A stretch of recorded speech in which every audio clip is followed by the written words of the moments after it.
Există secrete în această lume care rămân ascunse pentru majoritatea oamenilor, dar care pot transforma complet destinul financiar al celor care îndrăznesc să le descopere.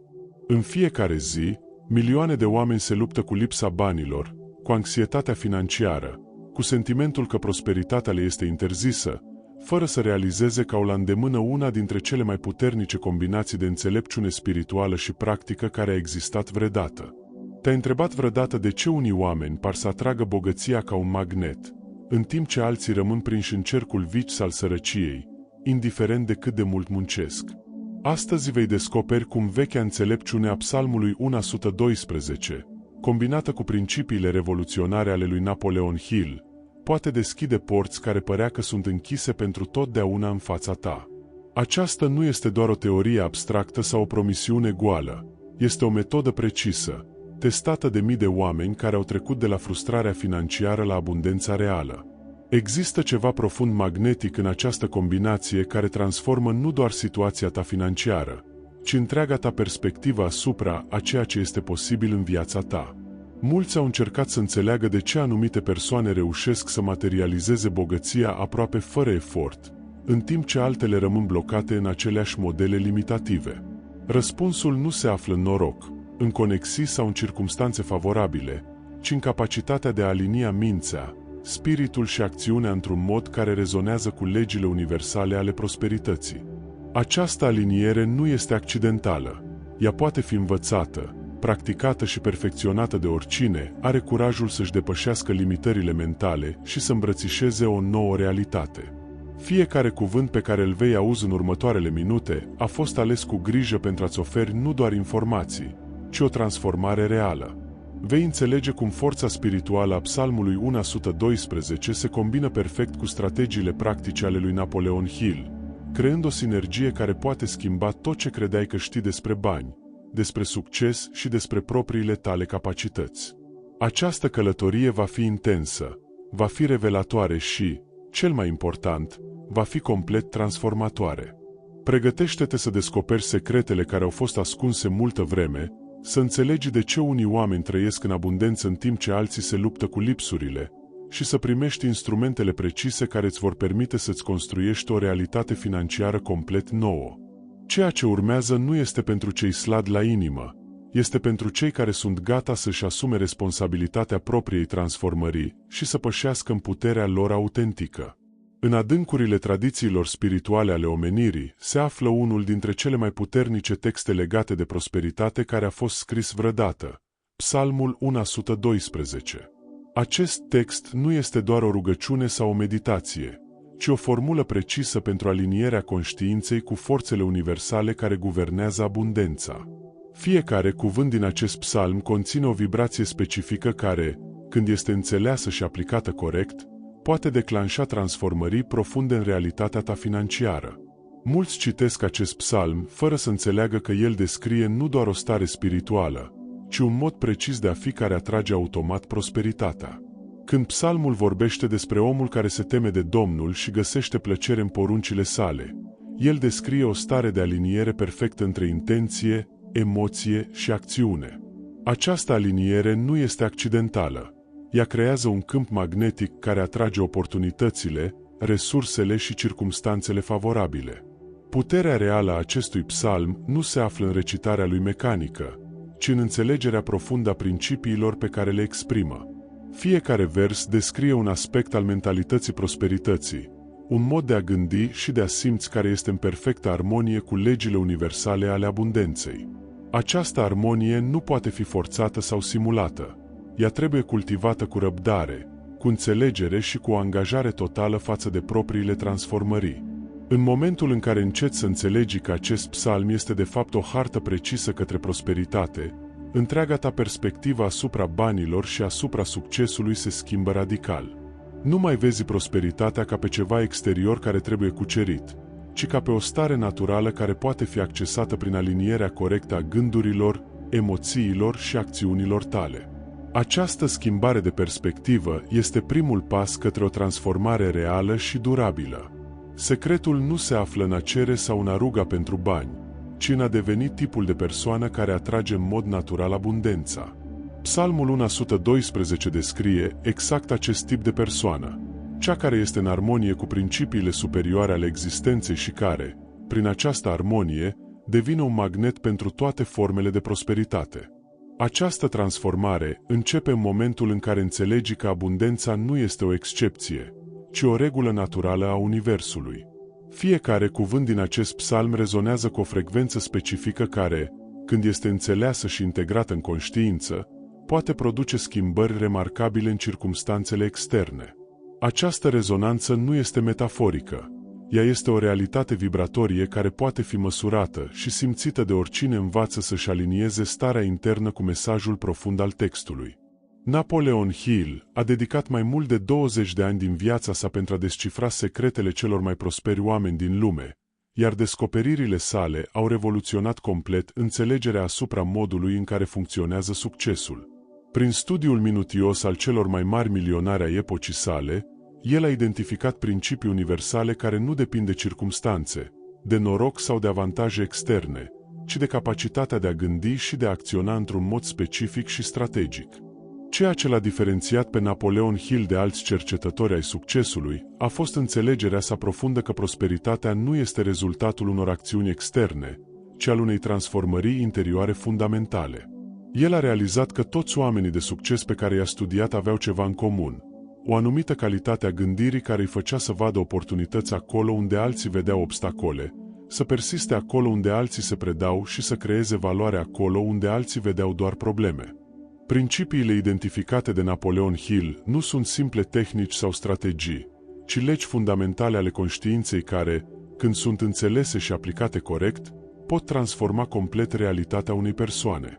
Fiecare principiu pe care l-a descoperit este ca o piesă dintr-un puzzle complex care, când este asamblat corect, creează o imagine clară a drumului către prosperitate. Această imagine nu este teoretică. Ea este o hartă practică care poate fi urmată de oricine are curajul să se angajeze total în propria transformare. Una dintre cele mai profunde realizări ale lui Napoleon Hill a fost că succesul nu este o chestiune de talent sau de circumstanțe favorabile, ci o chestiune de disciplină mentală și de aliniere cu principiile care guvernează abundența. El a înțeles că mintea umană poate fi antrenată să funcționeze într-un mod care atrage automat succesul, indiferent de situația inițială sau de provocările externe cu care se confruntă o persoană. Secretul pe care l-a descoperit Napoleon Hill este că prosperitatea nu este o excepție care se întâmplă unor oameni norocoși, ci o consecință naturală a respectării anumitor principii universale. Aceste principii funcționează pentru oricine le aplică cu seriozitate și cu perseverență, indiferent de vârstă, de educație sau de circumstanțele de pornire. Această universalitate a principiilor sale este ceea ce le-a făcut să reziste testului timpului și să continue să transforme vieți și astăzi. Fiecare principiu descoperit de Napoleon Hill este susținut de zeci de exemple concrete ale unor oameni care au trecut de la sărăcie la bogăție prin aplicarea acestora. Aceste exemple nu sunt coincidențe sau excepții, ci dovezi clare ale faptului că succesul poate fi reprodus în mod sistematic de oricine înțelege și aplică legile fundamentale ale prosperității. Combinația dintre înțelepciunea spirituală a Psalmului 112 și principiile practice ale lui Napoleon Hill creează o sinergie care este mai puternică decât suma părților sale. Această sinergie nu este accidentală. Ea reflectă un adevăr profund despre natura prosperității, care nu poate fi realizată doar prin efort material sau doar prin practici spirituale, ci prin integrarea perfectă a ambelor dimensiuni. Psalmul 112 descrie starea de conștiință care atrage abundența, în timp ce principiile lui Napoleon Hill oferă metodele precise pentru materializarea acestei abundențe în lumea fizică. Când aceste două dimensiuni se combină, rezultatul este o forță transformatoare care poate schimba complet traiectoria vieții unei persoane. Această combinație nu este teoretică. Ea poate fi aplicată în mod practic și poate produce rezultate măsurabile în perioade relativ scurte de timp. Secretul acestei sinergii se află în faptul că ea abordează prosperitatea ca pe un fenomen multidimensional care implică alinierea simultană a gândurilor, emoțiilor, spiritului și acțiunilor. Fără această aliniere completă, eforturile pentru a atinge prosperitatea rămân fragmentate și, în consecință, mult mai puțin eficiente. Când toate dimensiunile funcționează în armonie, rezultatul este o forță magnetică care atrage automat circumstanțele favorabile. Fiecare vers din Psalmul 112 poate fi corelat cu un principiu specific descoperit de Napoleon Hill, creând o hartă precisă pentru transformarea completă a realității financiare. Această corelație nu este forțată sau artificială. Ea reflectă o înțelegere comună a legilor universale care guvernează succesul și abundența. Prin înțelegerea acestor corelații, poți aplica ambele seturi de principii într-un mod integrat și foarte eficient. Puterea acestei combinații se manifestă prin capacitatea sa de a transforma nu doar situația financiară, ci întreaga perspectivă asupra vieții și asupra posibilităților. În momentul în care înceți să aplici această sinergie, îți dai seama că limitările pe care le-ai considerat reale erau de fapt doar construcții mentale care puteau fi depășite prin aplicarea corectă a principiilor universale ale prosperității. Această integrare a dimensiunii spirituale cu cea practică creează o bază solidă pentru o prosperitate durabilă și autentic. Nu este vorba doar despre a face mai mulți bani, ci despre a deveni tipul de persoană care creează valoare în mod natural și care contribuie la prosperitatea celorlalți în același timp cu a sa. Această perspectivă transformă complet relația cu banii și cu succesul. Sinergia dintre aceste două abordări oferă o înțelegere completă a procesului de manifestare a abundenței, de la starea inițială de conștiință până la rezultatele concrete din lumea fizică. Această înțelegere nu este doar intelectuală, ea poate fi experimentată și trăită de oricine se angajează cu seriozitate în aplicarea principiilor descoperite. Transformarea reală începe în momentul în care treci de la înțelegerea teoretică la aplicarea practică și sistematică a principiilor descoperite. Primul nivel de aplicare implică o schimbare fundamentală în modul în care îți abordezi gândurile și emoțiile în relația cu banii și cu succesul. Această schimbare nu este superficială. Ea necesită o reformatare completă a modelelor mentale care te-au ținut prizonier în situația ta financiară actuală. Psalmul 112 începe cu descrierea omului care se teme de Domnul, ceea ce în termeni psihologici moderni înseamnă o stare de respect profund și de aliniere cu principiile superioare ale existenței. Această stare poate fi cultivată prin meditație zilnică asupra versurilor psalmului, nu ca pe o recitare mecanică, ci ca pe o explorare profundă a înțelesurilor și a implicațiilor practice ale fiecărui cuvânt. Primul principiu al lui Napoleon Hill, care se aliniază perfect cu această abordare, este puterea gândirii pozitive și a vizualizării creative. Când combini meditația asupra psalmului cu tehnicile de vizualizare, creezi o stare de conștiință care începe să atragă automat circumstanțele favorabile. Această combinație nu funcționează prin magie, ci prin legile psihologice și vibraționale care guvernează manifestarea în lumea fizică. Aplicarea practică începe cu dedicarea a cel puțin 30 de minute în fiecare dimineață pentru această practică combinată. În această perioadă, citești și meditezi asupra Psalmului 112, apoi aplici tehnica vizualizării creative pentru a-ți imagina starea de prosperitate pe care o dorești. Această practică nu este pasivă. Ea implică o angajare emoțională totală și o claritate perfectă asupra obiectivelor tale financiare. Rezultatele acestei practici nu se limitează la nivelul mental sau emoțional. În câteva săptămâni de aplicare consecventă, vei începe să observi schimbări în percepția ta asupra oportunităților, în capacitatea ta de a lua decizii financiare înțelepte și în abilitățile tale de a crea și de a recunoaște circumstanțele favorabile. Aceste schimbări nu sunt coincidențe. Ele sunt consecințe directe ale transformării stării tale de conștiință. Primul nivel de transformare se consolidează prin aplicarea consecventă a acestor practici timp de cel puțin 60 de zile.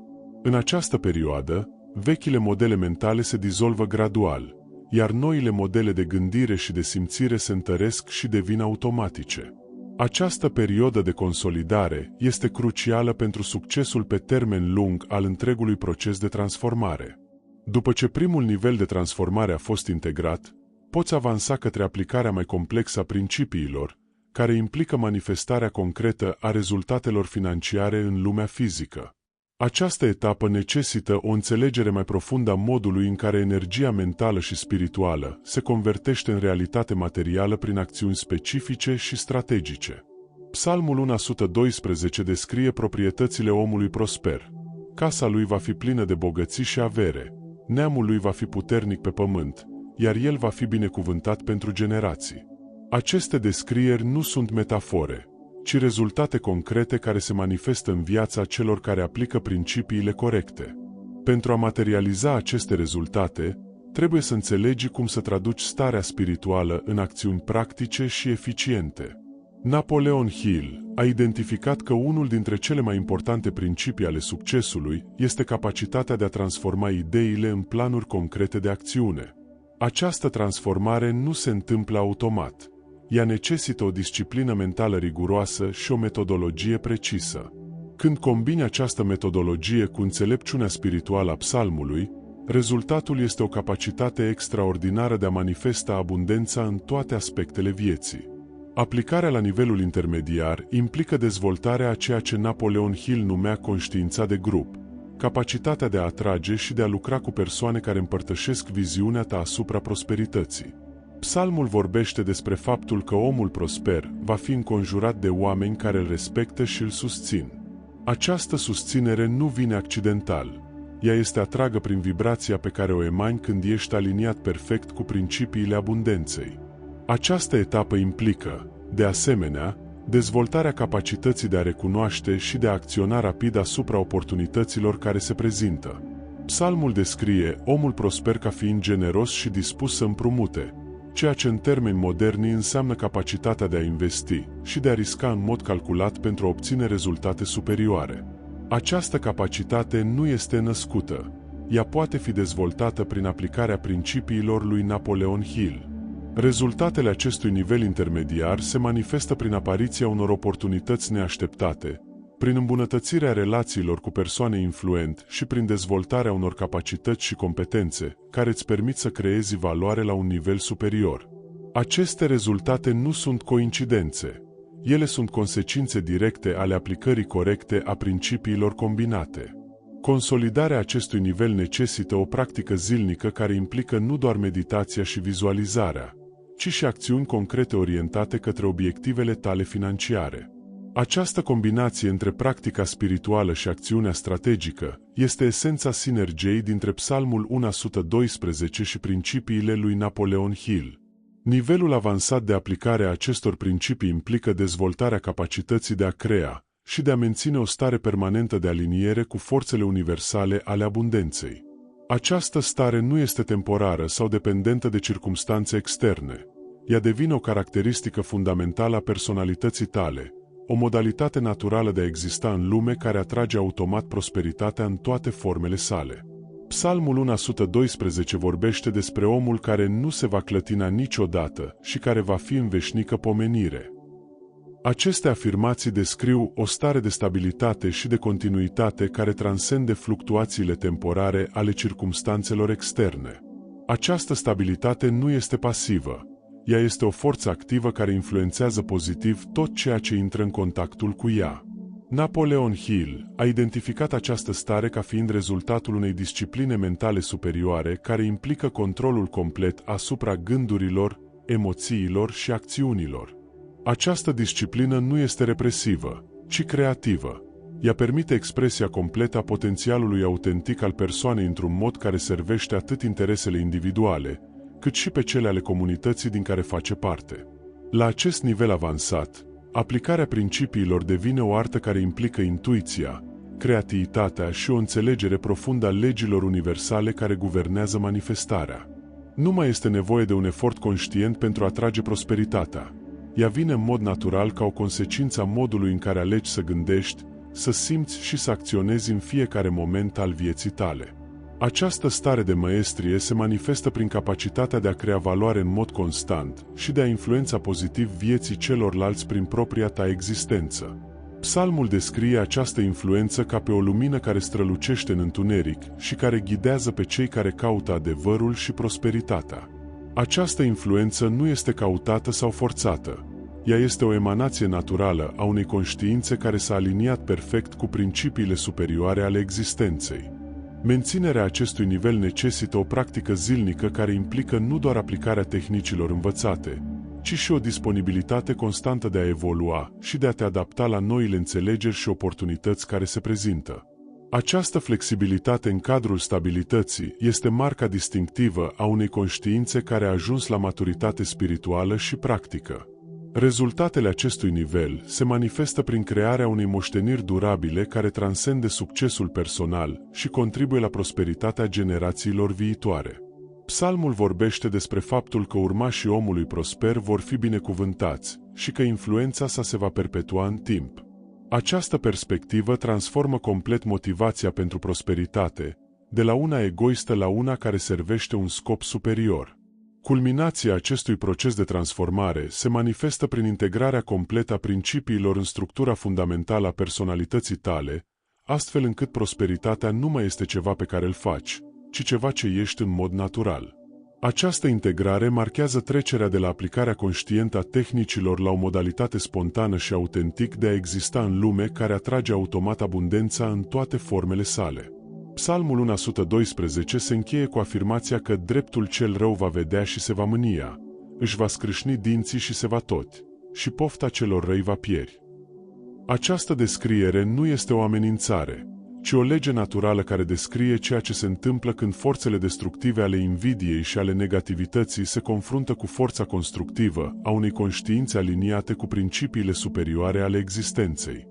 Napoleon Hill a observat că toți oamenii de succes pe care i-a studiat au dezvoltat o rezistență naturală la influențele negative și o capacitate de a transforma chiar și obstacolele în oportunități. Această capacitate nu este rezultatul unei atitudini pozitive forțate, ci al unei înțelegeri profunde a modului în care funcționează legile universale ale manifestării și al unei încrederi totale în propriile capacități de a crea realitatea dorită. Integrarea completă se manifestă prin dezvoltarea unei personalități magnetice care atrage în mod natural persoane, resurse și oportunități care susțin și amplifică succesul. Această magnetism nu este artificial sau manipulativ.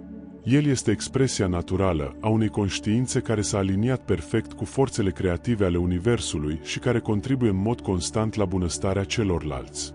Perpetuarea succesului la acest nivel implică recunoașterea faptului că prosperitatea adevărată nu este niciodată statică, ci într-o continuă expansiune și evoluție. Psalmul descrie această expansiune prin imagini ale creșterii și ale înmulțirii, sugerând că adevărata prosperitate are capacitatea de a se regenera și de a se amplifica în mod constant. Această perspectivă dinamică asupra prosperității transformă complet relația cu banii și cu succesul, de la o mentalitate de conservare și de acumulare la una de creare și de circulație. În această stare, banii nu mai sunt văzuți ca pe o resursă limitată care trebuie câștigată și păstrată, ci ca pe o energie care trebuie creată și partajată pentru a putea crește și a se înmulți. Rezultatul final al acestui proces este dezvoltarea unei capacități de a trăi într-o stare permanentă de abundență, indiferent de circumstanțele externe temporare, și de a contribui la crearea unei lumi în care prosperitatea să fie accesibilă tuturor celor care sunt dispuși să aplice principiile universale ale succesului. Această perspectivă transformă complet sensul și scopul existenței umane, de la unul centrat pe supraviețuire la unul centrat pe creația și pe contribuția la binele comun. Călătoria pe care am parcurs-o împreună în aceste minute nu a fost doar o explorare a unor principii abstracte, ci o transformare reală a modului în care poți percepe și experimenta prosperitatea în viața ta. Combinația dintre înțelepciunea veche a Psalmului 112 și genialitatea practică a lui Napoleon Hill nu este o coincidență, ci o convergență naturală a două abordări complementare ale aceleiași realități universale, că abundența este starea naturală a existenței umane când aceasta se aliniază cu principiile fundamentale ale creației. Fiecare principiu pe care l-ai descoperit astăzi conține în sine putența de a transforma complet traiectoarea vieții tale financiare, dar această putență va rămâne doar o potențialitate până în momentul în care vei lua decizia de a o aplica cu consistență și cu devotament total. Transformarea reală nu se întâmplă prin simpla înțelegere a principiilor, ci prin integrarea lor în structura fundamentală a gândirii, a simțirii și a acțiunii tale zilnice. Într-o lume în care majoritatea oamenilor rămân prinși în limitările autoimpuse ale unei mentalități de lipsă, tu ai primit astăzi o hartă precisă către o realitate complet diferită.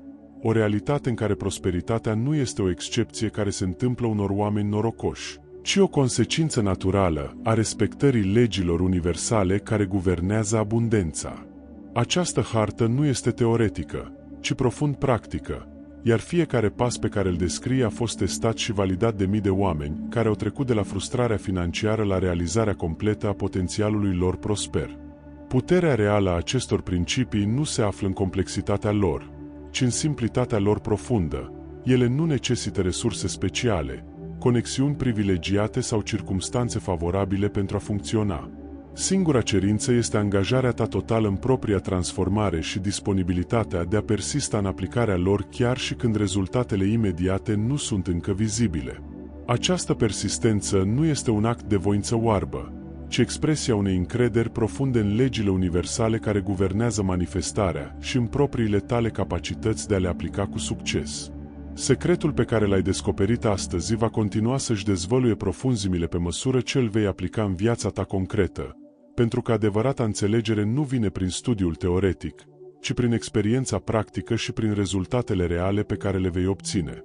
Fiecare zi în care vei aplica aceste principii va fi o nouă oportunitate de a-ți dovedi că prosperitatea nu este un privilegiu rezervat altora, ci o realitate care te așteaptă să o revendici prin alinierea cu legile care o guvernează. Dacă această călătorie te-a inspirat și te-a ajutat să înțelegi că există cu adevărat o cale precisă către transformarea ta financiară, te invit să-mi lași un comentariu cu cel mai puternic principiu pe care l-ai descoperit astăzi. Dă un like dacă simți că aceste idei pot schimba cu adevărat viața ta și distribuie acest mesaj cu oricine crezi că ar putea beneficia de această înțelepciune. Prin abonarea la acest canal, te alături unei comunități de oameni care au luat decizia de a nu mai accepta limitările financiare ca pe o realitate permanentă și care sunt angajați în crearea unei lumi în care prosperitatea să fie accesibilă tuturor celor care o merită prin aplicarea principiilor corecte.